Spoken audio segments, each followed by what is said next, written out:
In this video, I'll show you how to get unbanned on OmeTV. And if you find this video helpful, please do not forget to like and subscribe.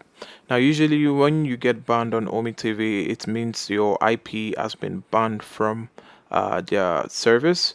So let's check on our IP. And as you can see, my IP is in Wilmington, United States, 187.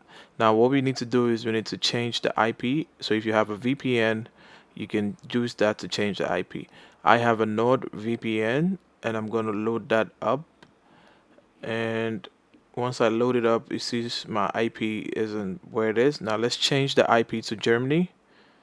And once it's changed to Germany, we're going to confirm that by refreshing the page here for who.net and close this up. And once we have the IP changed to Germany, now we can use this new IP to connect to OmeTV and we can get unbanned.